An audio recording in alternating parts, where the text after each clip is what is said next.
Happy New Year, everyone, and welcome back to Undiscovered. I am your host, Priscilla, and as you can see, we took a month off to celebrate the holidays. I myself have been in Chicago celebrating with my friends, my family, and had a great rest, but now it is time to get back to our regularly scheduled programming, your favorite show, every single Wednesday at 3 p.m.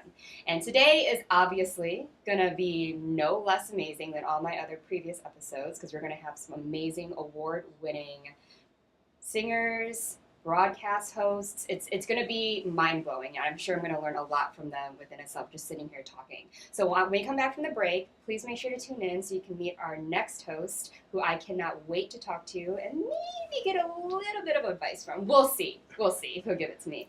All right, I'll see you guys after the break. Social Media Shows is a production company based here in Las Vegas, Nevada. We offer these services.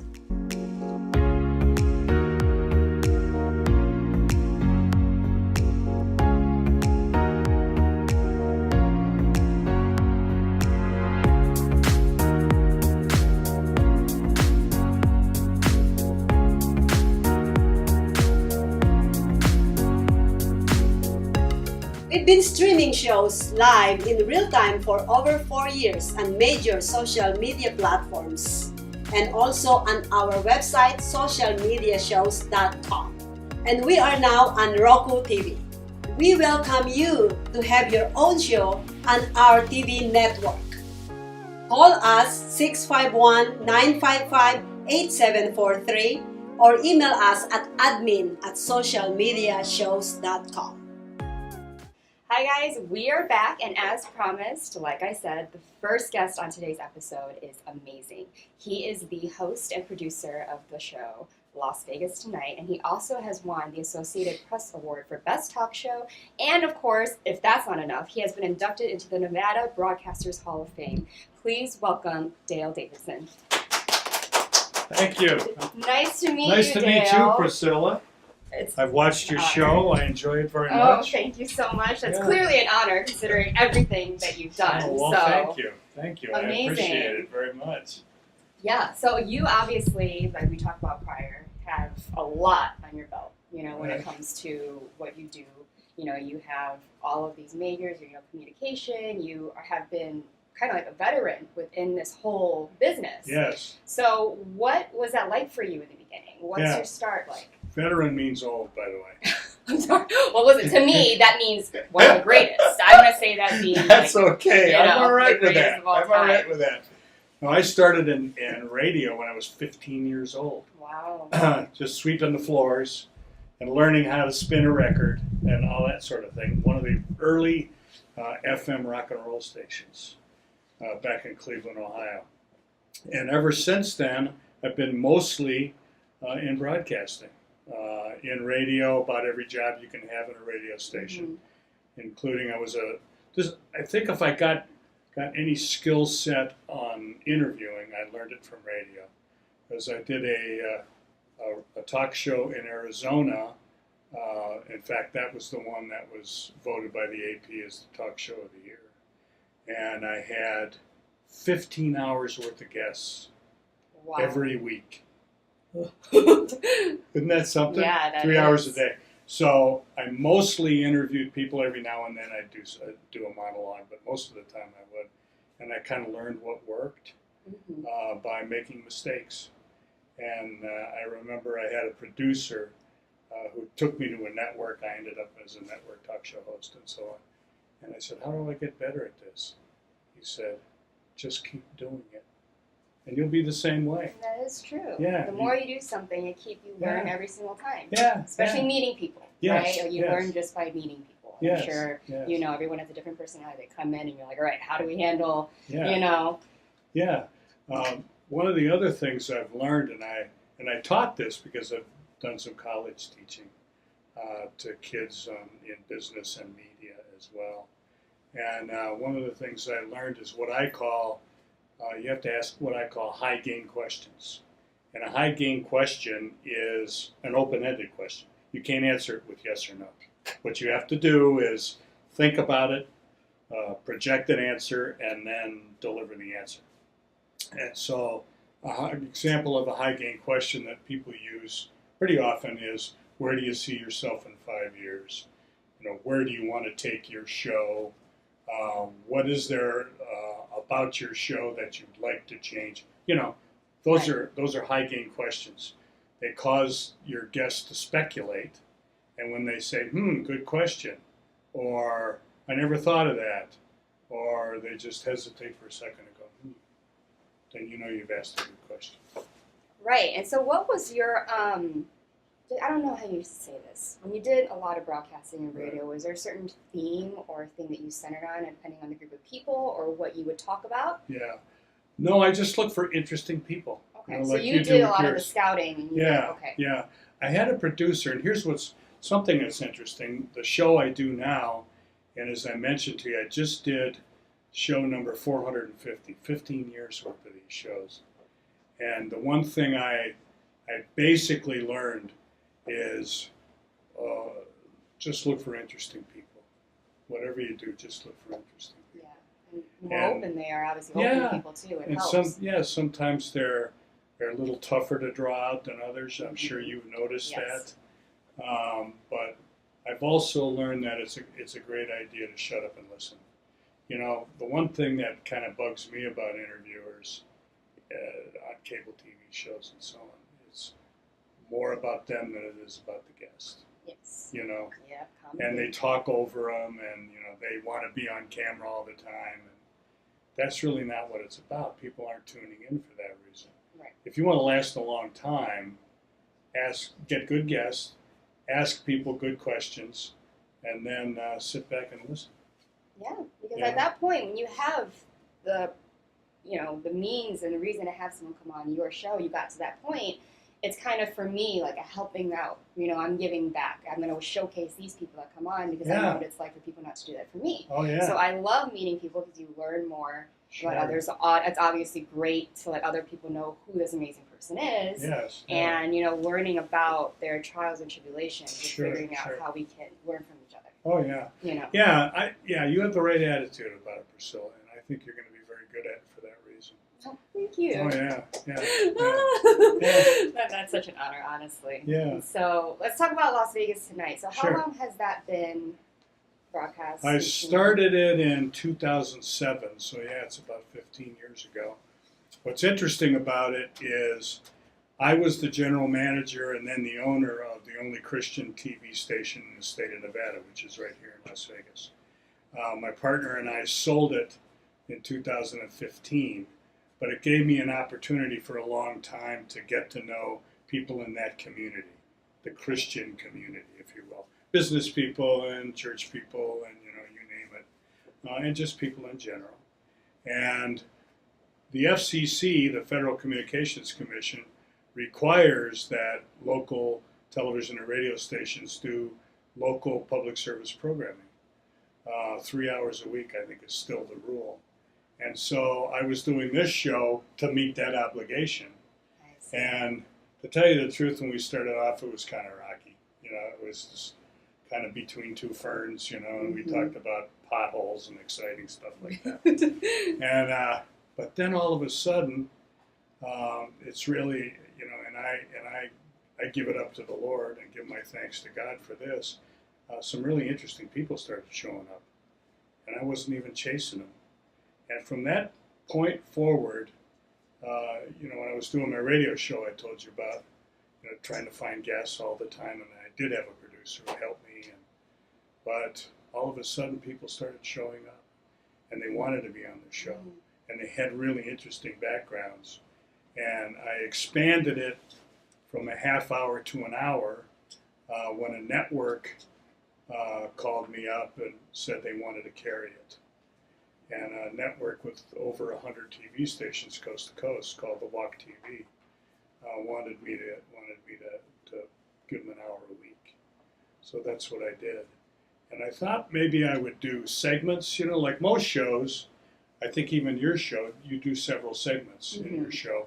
And from a plus standpoint, that gives people an opportunity to see lots of different, guests and turnover and interest. A long-form program like mine, a 1 hour long program, what it offers is more in depth. So that's, I think, what attracted guests to come and be on the show. They knew that I was going to let them say basically whatever they wanted to say. I'd ask them questions. And I got answers that were just amazing. People telling me about their childhoods and stuff on camera just because we had the time. And, well, here's another technique you can use. When you ask a question and they give you a short answer, sometimes I just sit there and look at them, don't say anything. Yeah, then they're like, oh. They have. I was just kidding, you know. They're under a certain amount of pressure to fill the gap. Mhm. And the next thing you know, they're telling you all about their childhood and about their problems and whatever, which is not my objective. My objective is to talk about being redeemed by Christ, and they all have a story like that. Yeah. So it's kind of inspiring, and that's what I try to do every week. I do a show every week, and I try to make it interesting and fun and give people out there the opportunity to get to know someone. Yeah, because you never know where people come from, what their journey is. What you see on the outside, they might be really successful, but what led to that? Right? Yes. What are their morals, or how do they, are they going to carry that on? Yeah. What is the purpose of the reason why they're doing what they're doing? Yeah. And so backing off of that, do you believe that what drives you to continue to do your show and get these people on and getting them to open up? Yeah. Is there something that you take from it? I feel it's my calling. Yeah, when I left my last job, which was really a good job, my wife was, "Are you crazy? What are you doing?" God bless her, but she has been a great supporter of mine. Thank you, Lori. I just knew that I wanted to use the skills that the Lord gave me to communicate His grace to the public at large and try to help people who are lost be found. That's all. So I do it for that reason. I certainly don't do it for the money because there's none. Show business, everyone. People don't realize that because there's this tiny fraction of 1%, that makes millions and millions, the Tom Right. Hanks of the world, Right. that make millions and millions of dollars, but the rest of us are just, Yeah. It's hard work, though. Hardest work you ever do. It's tough, but you get That's, that's the other thing people don't know. And, you're an entertainer, so there are and your next guest, Kelly, she knows too. It's hard work. It's hard. It's hours and hours and hours of work perfecting your craft. Yeah. And putting up with some nonsense Yep. sometimes. Just Even people. You have to learn how to deal with people. If you don't know how, honey, I would suggest. I know. To get to these seats right here and behind that camera and Maria's spot. Right. We've had to come up from a yeah, lot. Yeah, and people don't understand that or really appreciate it, and they should. Yeah. Just because you wanted to do this forever, right? Mm-hmm. Since you were a kid that you want to be doing this? Yes. And you grew up in Chicago? Yes. Did you have opportunities there? Not much. I mean, I studied there. I went to school, got a degree in acting and dance, and I Where'd always you knew go? what I wanted. Illinois Wesleyan. Oh, okay. Yes, Yeah. down in Bloomington, Oh, Illinois yeah. State. Oh, yeah, I Yes. know where that is, yeah. Yes. So got a BFA, and then I always knew I wanted to be in front of the camera. But I knew staying in the Midwest wouldn't be for me. So I came out west, and that's when. But I came here ready, right? I don't know what it's like to come to Vegas, starting from nothing, building a portfolio, meeting people, learning the industry. Because learning the industry is probably the biggest thing Oh, yeah. that you'll have to do. Yeah. So. I hear that so often when I have entertainers on my show. It's who you know. Mm-hmm. But that's the truth. You need to know a lot of people, and you need to network, and they need to know you. But you got to be able to deliver when you're. That's what I mean. You have to be able to be like, hey, this is me. But if you have me come on, you hire me for something, I'm going to show up and show out. I'm going to show you why you made a great choice. Oh yeah. And that's where your reputation and the networking comes in handy, because then word of mouth. Oh right? yeah. So. Yeah, I had a good friend. I went to film school and studied motion pictures. Mm-hmm. And that's what I thought I was going to do. I knew I wanted to be on camera, and I had a television show then. You believe it? I was 20 years old. That was a couple of years ago. And I had a friend who ended up being a director of production and an assistant director, and he worked on major motion pictures. And I remember he told me that he was once 15 minutes late, early on in his career, 15 minutes late for a shoot. Mm-hmm. And the boss took him aside. Everybody had already left, got in their trucks and left the location, and said, "This is the last time you're going to be late. For the next time will be the last time you work in this industry." Yep. And they're serious. It is. You That's know? what people don't know is that your first impression is the most important one, and every mistake you make can cost you. Oh, And yeah. a lot of people don't think that. They think that they can just do whatever and because they think they're here. But then, that's how I was trained, really. Because I always was the type that was never wanted, that was always rejected because I'm shorter and I'm Asian. So back then, I had to really prove myself. Oh, yeah. So that's when I took the time. I didn't rush it to make sure I would work This is on my when you were craft. modeling? I did both at the same time. So I started when I was 16. Oh, okay. And so obviously, no one really paid attention to it. They're like, yeah, okay, whatever. And so then that gave me time to be in silent, working around, training, to get to the point where I got in front of agents and said, here. But even when they would decline me, I had now built a self-esteem and confidence knowing, hey, I know I'm good. Yeah. Okay, that's just going to motivate me to work harder. So I built that. I wanted the theater training to be good at acting before I went on camera. It's a little different training on the stage than it is. It's the in best film. way. It's the best way. So That's what I did too. yeah. I did acting as well. Yeah. Yeah. So you know.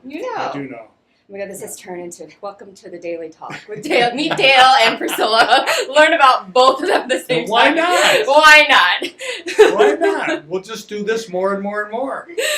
So since, going back to now that you've heard a little bit of my story, you've seen and met people coming to Las Vegas and seeing Las Vegas change since you started. Sure. And what would you say that's like? It's astounding how much this city has changed. Not only all the buildings, all the hotels have changed, the industries have changed, the people have changed. It's grown like Topsy. It's just phenomenal. And the opportunities are there. I think there are more opportunities now for people in show business than there used to be. That's the good news. The bad news is there's now 5,000 more people a month coming to town. Right. So now So it's there's LA. plenty of competition, you need some. Right, I know. Yeah. That's why I'm not in LA, guys.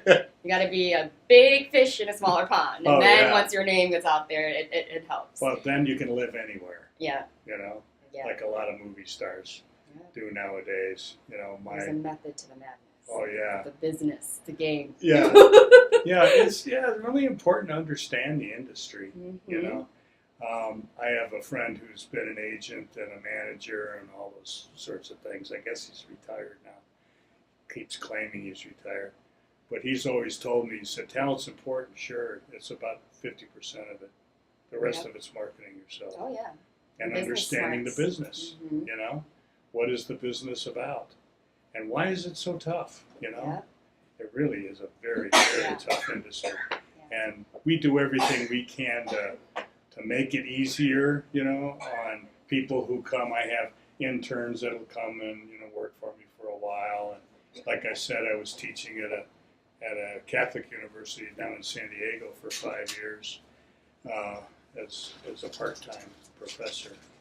And here's some advice I used to give the kids, actors in particular, but directors and production majors and people like that say,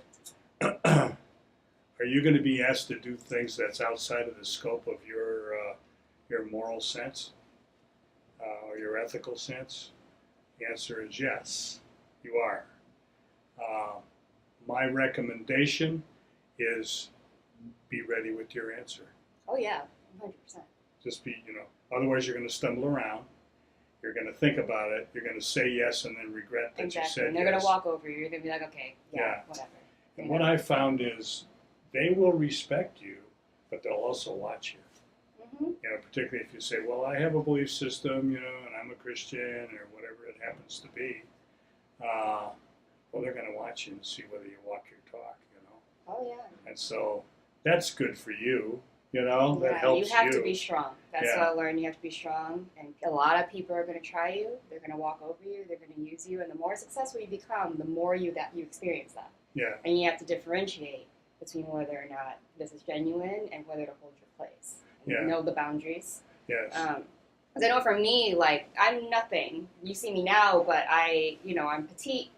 I'm Asian American, and now I'm a little older than what the industry would want starting out.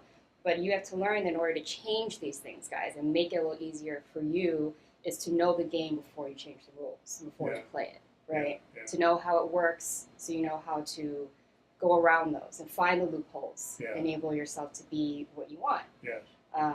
And that's why a lot of people give up, because they're waiting for people to come to them. They're waiting for that day it happens. But you have to be the one. But you got to go get right? it. And I'm sure a lot of people that you've interviewed obviously have said those things, or you've seen moments in their life where, they had a weak moment, or like, dang, if I was only, so it helps. Oh, yeah. And so with all this knowledge, obviously, like, you have had, I've been meaning to mention this, the pleasure to be a writer for President Ronald Reagan. That's true. Yes. Yeah. So tell us how that came to be. Yeah.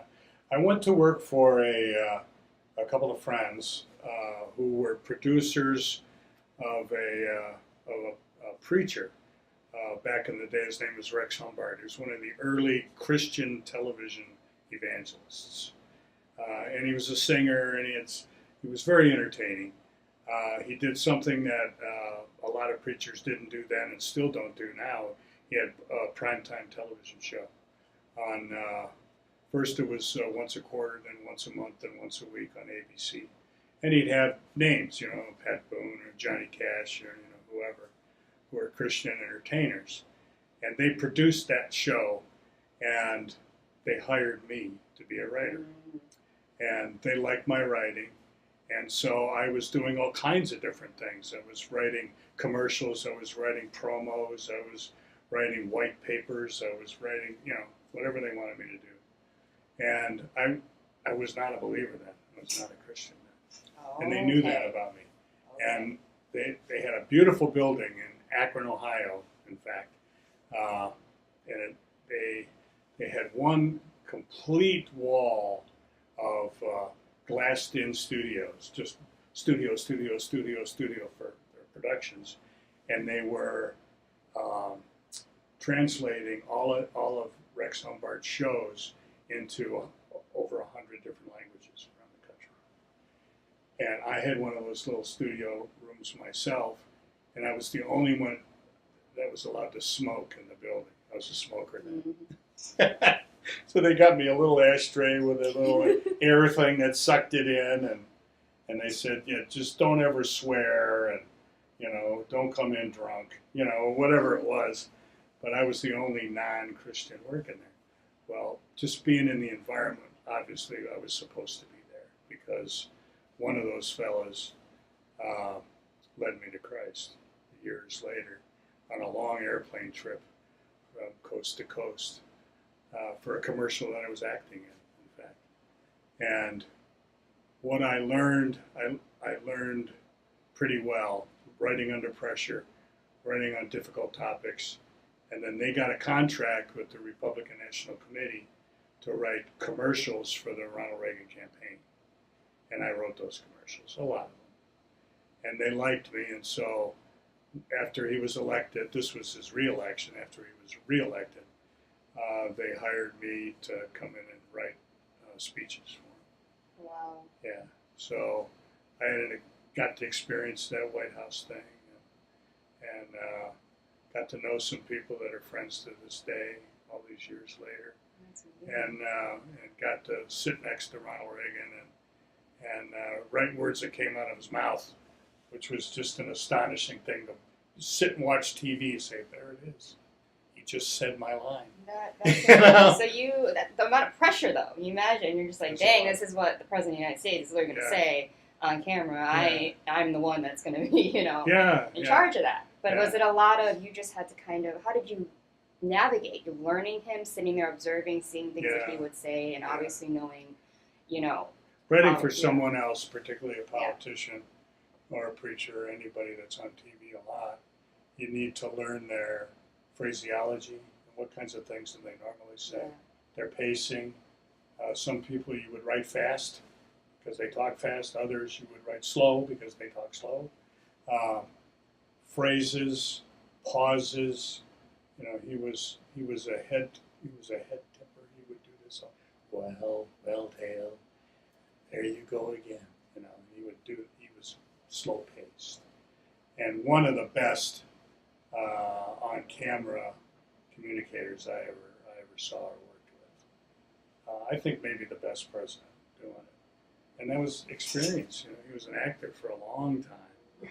And then he was hired by the General Electric Company to go from rubber chicken dinner to another rubber chicken dinner to another rubber chicken dinner. That's just what we call them, political dinners, and talk about the American way.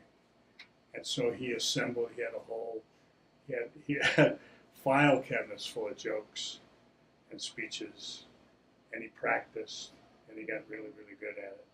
So, and he was good at ad-libbing too, you know. Yeah. So really good. He was easy to write for. We had fun. Yeah, That's we had great. fun. Yeah. There were, pressure days, but he was a really good man, avuncular. I call him like an uncle. It's like having an uncle. And a Dutch uncle sometimes. You ever heard that phrase? No, I don't know. That means a Dutch uncle is one that will tell you the truth. All right. And sometimes he would give me a Dutch uncle talking to, and then the next day everything was fine. It was like nothing happened. But, he was a gem to work for. So after that experience, I didn't think I was ever gonna top it, and I wanted to go back into regular secular broadcasting anyway. So I did, but yeah, he was the tip top guy. Yeah. Yeah, That's insane. isn't it? And now I can say if I go back and I'm gonna go search the speeches, I know who wrote those. It's like I'm gonna feel like, oh my god, it's like I'm right in the White House. Yeah. But that's Yeah. I don't even know how one movie would handle it. You obviously had a lot of confidence in your writing and a lot of confidence in yourself to be able to just walk up in the president and just be like, hey, How's it going? Yeah, how's it going? Yeah, I was surrounded by people like that too, and I was in my 30s. I was in my early and mid 30s. So, I was a kid. Really, didn't know any better. Maybe I'd be nervous now. Yeah, maybe. And the times have changed now, so I can't imagine the difference between if you're a writer then versus if you're a writer now, and things that there's a lot more that you have to worry about saying and doing, obviously, and, if you show too much, you say too much, you say nothing at all, I think you can be it's very controversial. Oh, yeah. Right? Yeah. Yeah, I came up in journalism. I studied journalism. I was a reporter. I worked on camera. I worked as a Associated Press correspondent. I did a lot of different writing type jobs, and that's really what I learned. I was taught objectivity. I was taught that you're not supposed to put yourself in the story. This is not about you. Mm-hmm. It comes back to what we were talking about interviewing people. Exactly. It's not about you. It's about them. And I learned it that way, and my journalism professors are probably spitting in their grave to see what's happened. You look at whether it's MSNBC and CNN or Fox or whoever it is, they all have a point of view, and they're all communicating that point of view and twisting the facts to make it fit their agenda. Yep. Yes. And that was just unheard of when I was coming up. And, we all looked at people like Walter Cronkite, who was way before your time. And he was, it was like watching Dad on television, And he just gave the straight up facts, here's what's going on in the world today. And he always end with, and that's the way it is. And it's not a bad impression, by the way. And so I wish it were that way now. I really do, but it's not. So you have to communicate in the environment that you're put in. Yeah. And it's a little more work. It is more monitoring work. Yourself while also speaking the truth, while also trying not to put yourself in it, and also focusing on what is, and then hearing backlash. Because everyone's very open about their feelings now. Everyone's very attentive to every little detail. Yes. And so even if there is something that we were to say now that we are completely unaware of, that's a now thing that is not okay, Yeah. You know, there's some times where we're not doing it intentionally, but we're going to suffer the consequences for those things. Mm-hmm. So I can only imagine how serious to be at a level where you have a big mass audience, being on those stations or being in politics or being, you know, a bigger person like Tom Hanks. Yeah. And every move you make, it's like, today am I going to fire today, or what, am I going to lose my job? You know, and I've always wanted to ask this question, since I've never actually met someone who's talked about being a journalist and all those things. Is there a big difference? Would you say, you know, doing shows like this, obviously there's similarities, but would you say it would be along the lines of being a journalist or not? Yeah, I think so.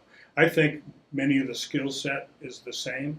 The difference between being a talk show host and being a journalist used to be, as a journalist, you're neutral, right? Mm-hmm. You're there to bring the facts out from the interviewee, right?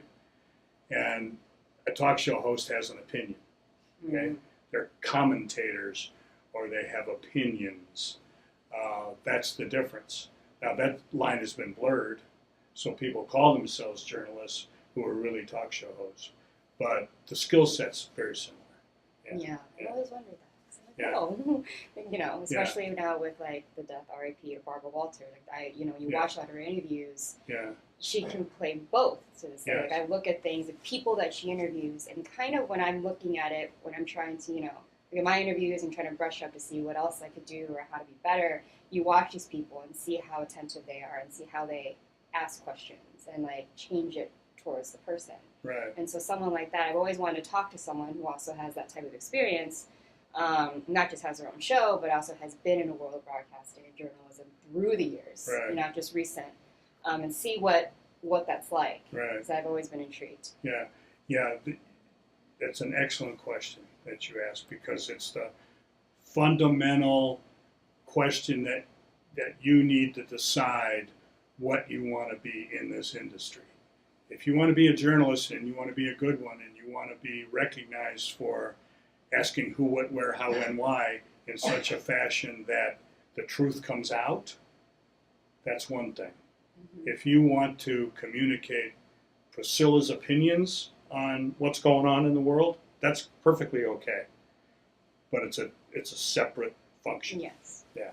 Yeah. I try to be a talk show host who asks questions, you know, and identify an opinion. I usually try to make it really obvious I'm giving my opinion now, because I'll say, well, that's fine, but in my opinion, I think, you know, so the world knows that this is not their opinion. This is not, you know, written on the tablets. You know, it's just my opinion. Yeah. And I think that's an okay thing for you to do. Yeah, because I've always wondered, you know, I try to make it about the person I'm interviewing and not really talking about what I think. The questions I ask, I kind of, and this is a great thing for me to expose to you guys, is never, if I'm asking a question, it's not because of my own belief. You know, it's things that are on the world. So if I'm asking someone, well, you know, there's some people that think blah, blah, blah, and like, this is what it's seen as. You know, I never wanted to come across that I'm judgmental towards the person I'm interviewing, or, you know, just for them to give their opinions, like talk about them and how they navigate, right? And so it's the line that I'm like worried, because I never want to be, I know cancel culture, you know, I'm coming up, I'm trying not to get my neck cut off like too early. So I'm just like, tread lightly, but also, you know, bring everything out without, Yeah, this cancel culture thing is it's absurd. It's absurd what it's doing to I'm people. scared. The minute that camera turns on, I'm like, not today, Miss Girl. We're not going to get hired today. But it's been an absolute honor. This talk has been amazing. Like, I can literally sit here and I feel like I can talk to you. You would be my Dutch uncle, I feel. Okay. To sum it up, I'll tell you the truth. He would. And that's what, you know, everyone needs, is someone like Dale who has all this advice. Yeah. You know, we may not walk the same paths or the same time periods and live through different eras of life, but everything I can see, there's still the same thing behind it. You know, there's still the morals, the value, the work ethic. And that's what I value the most about you. So everyone, Dale Davidson, please tune in to Las Vegas tonight. I hope to have you back on. It's been an amazing chat. I hope we didn't bore anybody. I was not bored. I was very intrigued. I was like, we could talk about this over coffee, over drink, whatever, anything, brandy, anything. But everyone, Dale Davidson, Thank you so much. It's been Priscilla, an honor. yeah, it's been an honor absolute being on honor. the show. Thank And you. you've got a big future ahead of you. Oh, And I'll watch you with great interest. Thank you so much. When we Keep come an back eye from on the her. break, we will be having an award-winning chanteuse, an amazing singer in Las Vegas, right up next. See you after the break. Hello, everyone. This is Joseph Skoda with Social Media Shows. Well, I thank all of you for your support through these last several years, and it's been a lot of fun. We've given people a voice they never had before. Now, Social Media Shows is always collaborating with our veterans to help them do things and help out the veterans who are struggling today. And we teamed up with GI Connections, connecting veterans with resources. So please consider helping and donating to this great cause because we're always doing things for veterans. So GI Connections, Social Media Shows, and you is what makes the world a better place. Once again, Joseph Skoda, proud United States Air Force veteran.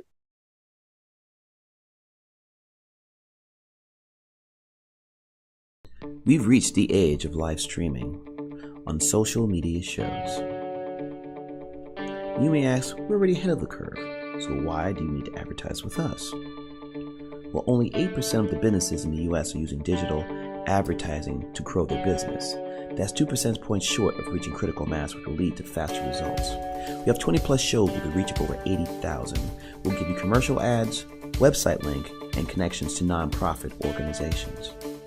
So get your brand ready for digital monetization, for we are looking for sponsors, which will bring more traffic to your business and ultimately mean more sales. So let's bring the world to you. Inquire now. Hi guys, and welcome back to Undiscovered. Like I said, Dave was absolutely just amazing. Like in my mind, I'm like still nervous. Sorry, I'm like, oh, what was that interview? I'm taking so many notes. It was like I'm in school all over again.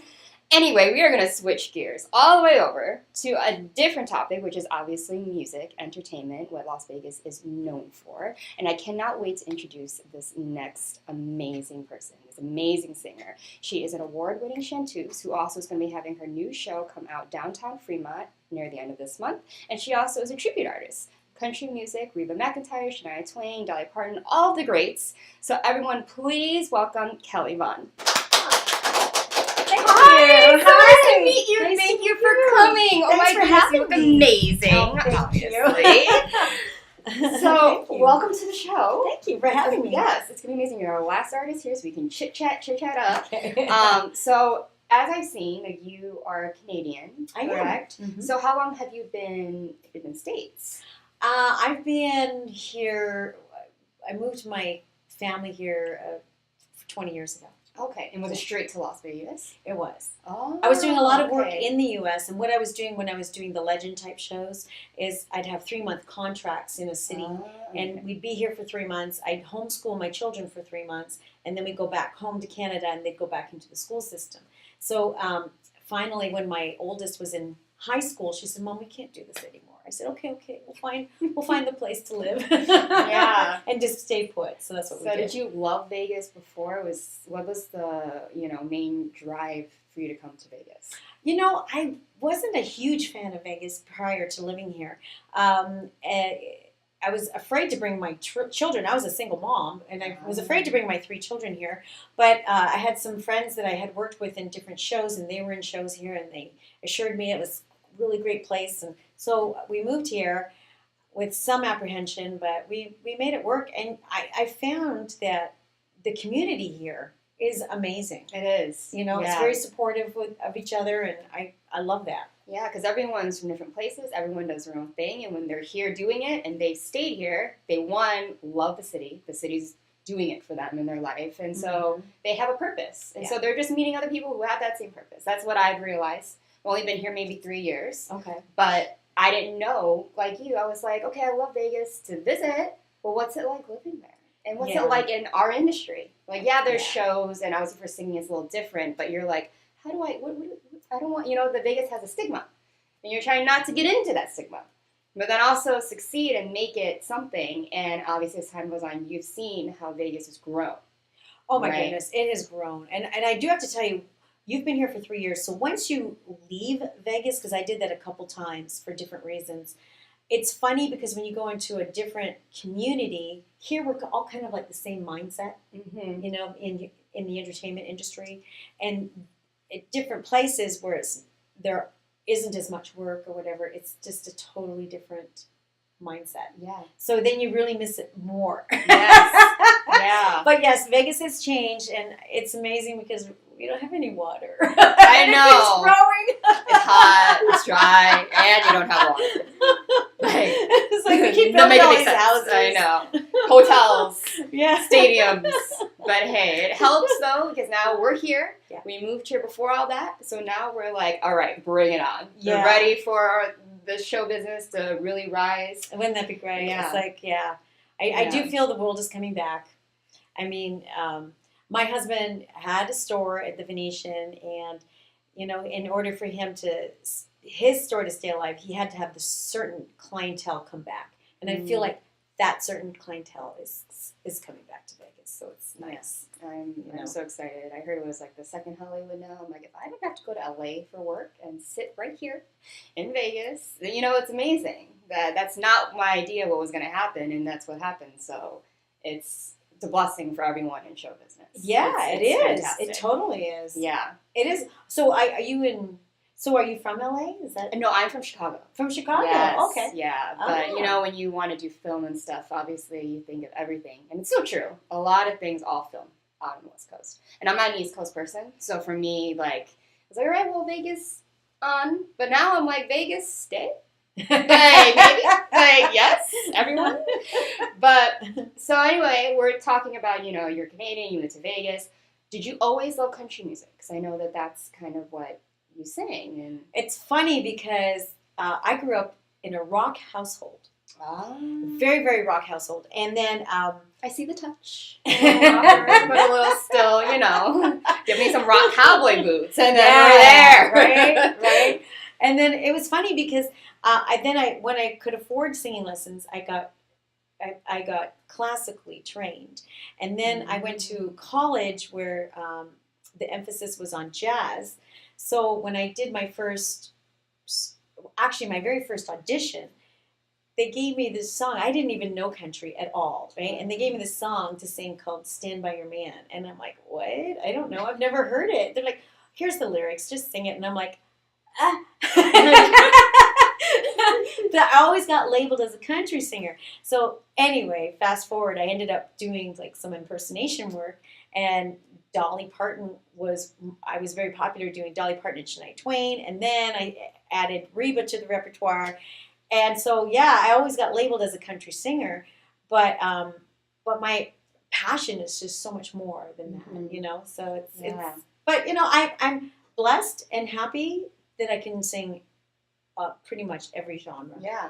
That's good. I was gonna say, you know, some people can't get out of the little thing, but you can do anything. It's just, you know, you just happen to really get popular from these big stars. But it isn't a bad thing. No, it's not a bad thing at all. Shania Twain was my girl. Okay, and her album Up, I was always every place I saw that you did. I was like, oh my god, we're having like Shania here. So that's, you know, but that's awesome because I know I've had other singers come on, and I could tell that they train in one thing, and then they sing or perform in all other genres, and you could hear in their voice naturally what it was trained to do, you know. So when I was trained in opera, now they're going more into rock and pop. I can hear, because I went to theater school, you know, I was around musical theater people in the training thing. So it's always amazing to see, and I love the people that push themselves to sing other things. Right. And, you know, how you hear the differences, and you really learn about music that way. Mm-hmm. You do. Yeah. So do you write and produce your own songs as well? I've dabbled into writing. I've been co-writing lately. And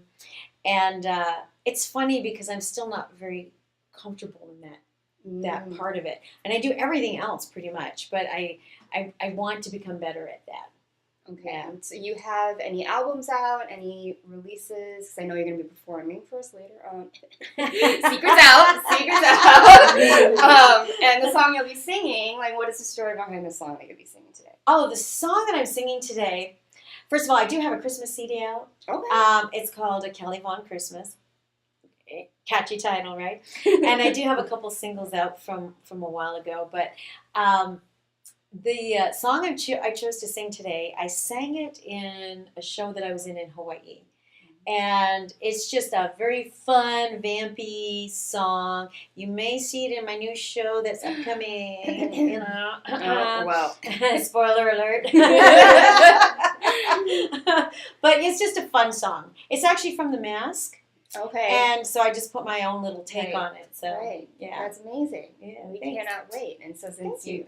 let us into your show, my next thing is called Evolve. It has not Yes. premiered yet. No. Notoriety, right? Downtown Fremont. Oh my gosh. Like, I was looking it up, I was reading everything about it, and there's so many things I want to ask about it. You know, it's called sexy, it's fun, it's exciting. You're working with another amazing, strong, talented woman. So what really motivated you and started you to start this show?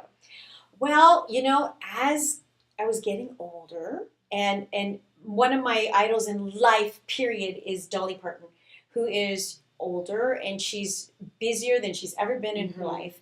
I thought, and as you know, in this business, it might have changed a little bit now, but ever since I was 31, they told me to keep lying about my age and said, in Nashville, they're like, tell everyone you're 28. And I was 31 and I looked really young for 31. So I was like, okay.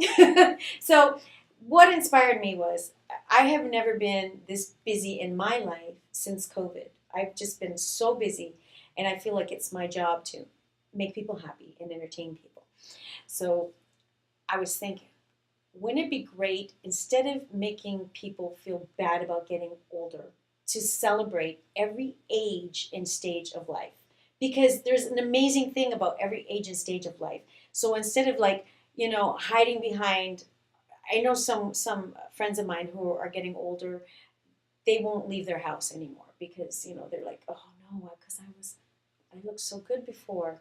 But we're all great. We're all great. And let's celebrate that. So it goes from a teenage point of view up until, about falling in life and getting up. We all fall in life. And how do we keep going? And it's important to keep going. I know it's a little in depth, but it takes you on an emotional roller coaster ride, and with a lot of fun, because I have like show boys. Instead of show girls, we have show boys, and it's just a lot of tongue-in-cheek humor, and there's like tear-jerking moments, but there's a lot of fun in it. That's amazing. That's a lot to grasp, especially I'm sure a lot of people are going to sit there and have like self-reflection from it. That's what we're which is what, yeah. Yeah. So is this formatted in a way where you're speaking through performing songs and performances, or is it going to be more like a musical sense? Like, is it like more fiction-y, or are you just going to be up there performing just songs in different levels of life? Well, it's scripted, but every song is chosen specifically to carry out the purpose of that story part, the storyline. So it's both. And when I say scripted, I did have some comedy writers help me write. So it's not a musical per se, but it's like, I'm like talking to a friend. The audience is my friend. Yeah. Talking to them, like, I see. and then this happened, and oh my gosh, you know what I mean? So Yeah. moments like that. And so in that moment, it's just going to be a whole, obviously the boys and the singing and the humor is just going to portray that moment that you want the audience to be in. Right. Which is absolutely amazing. And it's downtown Notoriety, and it's going to be a lot of people love to go downtown. It's a lot for, the bars, the nightclubs. Like, one of my favorite places downtown. And so you're going to get a lot of locals. I'm sure they're going to be there. Yeah. And that's amazing because these are people that are in Vegas, and they do a lot of this. Yeah. And so what is your purpose, and where do you want the show to go? We're doing a limited engagement to start off with. We're on the mindset of let's add instead of subtract, because we want to add dates. We want to add a whole bunch of things. But we want to look at it, see after the 3 weeks, how it's received by everybody, and then we're going to either stay at Notoriety or look for a different venue. We don't know. We just, because there's Notoriety. I love Notoriety. It's a great venue, and it's easy parking. People are afraid of the parking, but it's great. You just go in the basement, and you know where to park underneath, and you just go up the elevator, and it's great. It's right there. But so we're just going to try to, make sure that everything works, and then go forward. Yeah, and Yeah. it would be amazing if that could become just like a residency, like all Wouldn't the that be other great? shows. Yeah. That is amazing. How Thank long you. were you working on the show prior, obviously, to now having a venue and the announcement? Has it been a while, kind of? Yeah, Right. it was in my head for a while, and then I ran into Jennifer Romas. Well, actually, I reached out to her. She's a producer in town, and she's produced the show Sexy, and she produced the show Excite. And I said to her, I wanted an outside brain on this because I wanted it to be like, if I was going to do this, I wanted it to be killer. And so I asked her to come on, if she'd be interested in coming on board, and she went to one of my shows last April, my Barbra Streisand show. And after seeing the show, she said, "Yeah, I want to be a part of this." And but I didn't want to work too much on it until I had my grandbaby. My grandchild was born in July, so he was fine. I spent time up there with them in Reno, made sure everything was okay. And then when I came back, I'm like, okay, now it's go time. Then we started writing, and we started getting everything ready to present the show. It's amazing. It goes on behind the scenes. Yeah. Like, I love hearing people's like journey and their creativity and what aspects where they took things from and expressing that to the audience. So when you watch a show, people don't realize how much goes behind it. Even before rehearsing, even before finding people to be in it. You know, like, where did it begin? You know, and why? You know, and so, you know, you obviously told your reason, but as a singer, what really motivates you to like put your creativity into bigger things, to show a message? What really motivates you to do that? What motivates me, there are several things. One is I want to bring out every emotion in people. And I want people to be in the moment, not on their phones. Right. You know what I mean? We miss a lot of this communicating one-on-one nowadays. You know, we're all guilty of it. Even at dinner time, my husband's like, I'm like, dude. Here, up here, we're here. You know? And I have bonus children now, so they're sitting there, and I'm like, oh yeah, let's play a game, you know, or something like that. But it's I want to celebrate life. Everyone's so, not everyone, but there are a lot of angry people right now. And, you know, going down the 15, it's a lot of angry drivers. Interesting driver. Vegas is the home of interesting drivers. Can't even explain it. There you It's an go. experience. Yeah. It really is.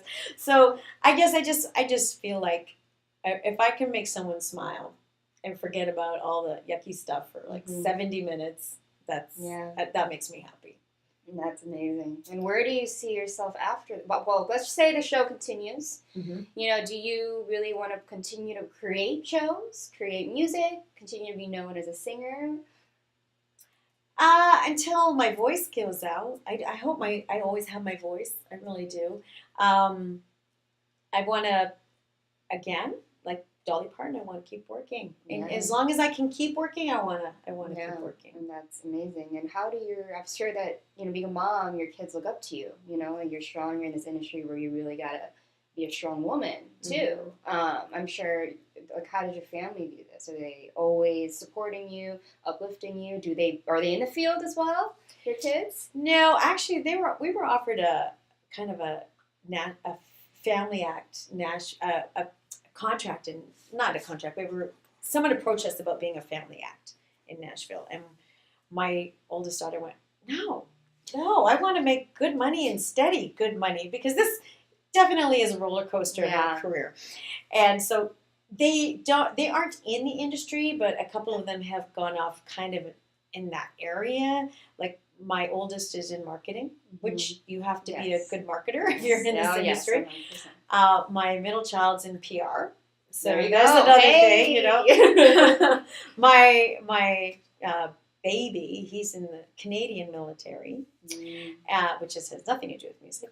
But and then my bonus children, they're still young, so 13 and 11. So we'll see what they do. That's amazing. So I'm sure that you learn from each other. You know, now your kids are studying, they're knowing all this, and social media is a big thing. And so I'm sure there's always like, you're learning from each other and being able to know how to navigate this crazy thing, like Dale and I were just talking of now, cancel culture, to do, what not to do. And, I'm sure having a live show and writing it, you're like, you want to push boundaries. You want to be artistically creative, but then also get the audience to leave instead of being like, oh, what's she trying to say? More of just having a great time. People Yeah. enjoy music, Yeah. and theater and stage. And it's, someone's voice can inspire you, but also someone's message can too, in their life, in their journey. Mm-hmm. So what would your advice be to someone starting out in the music industry? Well, my biggest advice would be in college, major in marketing, not singing. Well, yeah. Well, I believe it's Carrot Top. I think he has a marketing degree, and so does Chris Angel. Mm-hmm. Like, they were smart. Like, it's like, the marketing is everything. Yeah, that's my biggest advice. I mean, keep singing and keep experimenting with different genres and stuff, and write more, because that's what I'm working on right now. Because you have to let your feelings out on paper, and how I portray my feelings mostly is through my voice and my emotions while I'm singing. But if you could change something, change an attitude for the better, hopefully, change someone's perspective, write it down, and then hopefully an inspiring song will come out of it. Yeah, and I love, your view behind all of it. You're just very positive energy, but being a very strong woman at the same time, but being also soft enough to let those emotions show and being vulnerable, which is something a lot of artists have a problem mixing all of those things together. Mm-hmm. Being vulnerable, but being not at the same time. Having a line and a boundary so you're not eaten alive by everyone, right? But also being like, this is me, and this is how I want to help you and inspire others. Right. And you've obviously been in Vegas for some time, you've been singing for some time. Have you had a lot of younger artists, come up to you and ask you for advice or to work together? I've helped people. I've actually have a girlfriend who's in management, and she has some artists that are on the road and stuff. So usually they call me when they've got medical emergencies with their vocal cords, and I give them a list of things that they have to do and warm-ups and stuff like that to get through to doing the next couple dates on the road and stuff. So I do help people. I'm happy to help people. I don't really teach, but I just kind of coach. Mm-hmm. Yeah. And that's always great. Yeah. You can watch someone else's career also blossom, and that's always a self-motivator too. Like, wow, that's amazing. I'm able to give back now.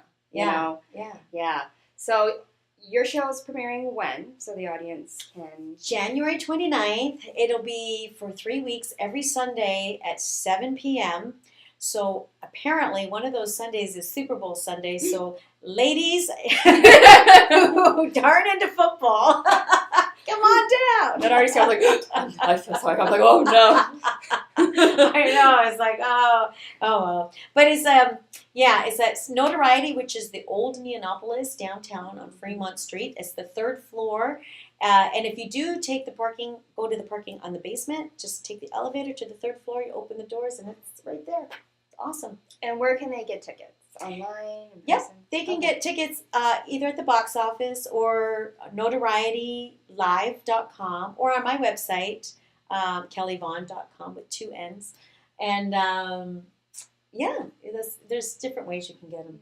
And so apart from this show, do you have any other shows that you also are performing in when you're not doing this one as well, so people can come see you? They're sporadic and all over the place. I just booked the Sanders Winery again for, I believe I'm opening it April 8th, doing my country show. So I do my one-woman country show where I do Dolly Parton, Reba McEntire, Shania Twain, and Patsy Cline. Not in the British accent. I'll be doing a country accent there. And then my Barbra Streisand show, I believe, will be in April as well at the Italian American Club. So we haven't solidified a date on that. But if you look at my website, I keep it pretty updated on shows and times and locations. Great music, great celebrities. It's, these are people we want to hear the music of. They want to listen to those songs. They want to see someone perform it, especially Barbra Streisand. You mentioned that, and I was like, oh, she even goes that far too. Yes, girl. She is a woman of talent and range and duality, rock, but also country, sweet, but also, don't try me, give me that mic. I'm going to show you up. wait and see, wait and see. She's like, oh, I can see you. But then she's like, I can already see it. I already see it. So it's going to be absolutely amazing. It's been a pleasure having you on the show. Thank you. Hopefully I can come out and come support you. I would love to do that. that. It'd be amazing. I want to see her in action. After the break, she will be performing for us a song called Business of Love. Correct? Of Love. And it's going to be my first time hearing her amazing voice live. So I cannot wait. I'm going to be like smashing popcorn. But she's going to own the stage right after the break. Everyone, Kelly Vohnn, thank you so much. Thank you. Thank you for having me. Social Media Shows is a production company based here in Las Vegas, Nevada. We offer these services.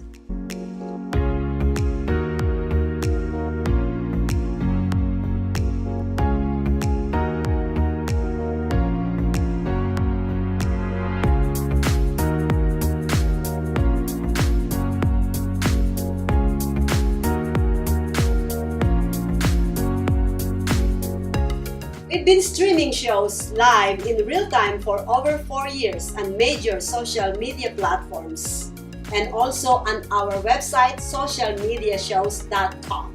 And we are now on Roku TV. We welcome you to have your own show on our TV network. Call us 651-955-8743 or email us at admin@socialmediashows.com. Told you it was vampy.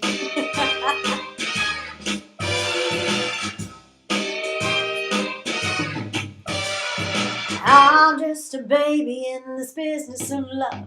I'm a mover, a shaker, like Mac and knife. I can take your last dollar at the throw of a dice. I got a gift with men from the heavens above.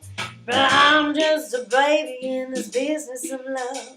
I'm a smooth operator in all affairs. Sophisticated, debonair. I've got all kinds of fancy stuff.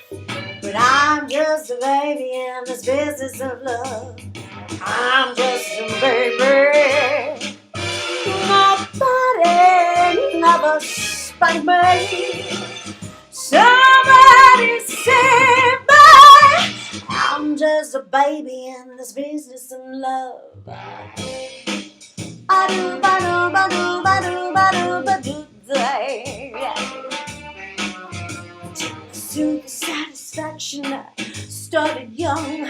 I never looked back at the things I have done. I lived a life of pleasure from the start, but nothing can save you from your own heart. I'm just a baby. Nobody never spanked me. Somebody save me. I'm just a baby in this business of love. I do, ba do, ba do, ba do, da da da da da. I do, ba do, ba do, da ba do, da do, da. I was right smack dab at the top of my game. Making love was my middle name. But there was one thing that I never knew. I got a whole lot of nothing if I ain't got a you. I'm just a baby. Nobody never spanked me. Somebody save me. I'm just a baby in this business of love. This business of love.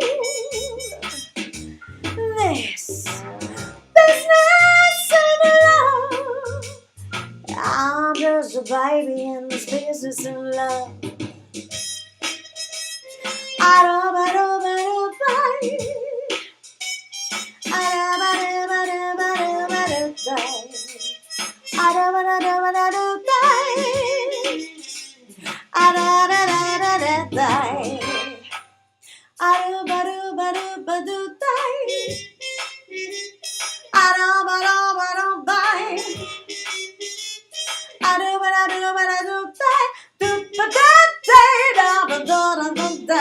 Yeah.